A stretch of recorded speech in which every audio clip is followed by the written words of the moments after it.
Happy new year వచ్చేసింది జోరుగా, hearty welcome చెప్పేద్దామా హాయిగా.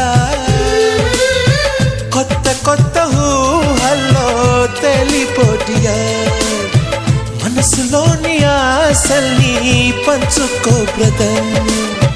గుండెలోని భావాలు గుప్పుమన్న ఈ వేళ, కదిలల్లే కాలపు కన్నెకి టాటా చెప్పుదామా.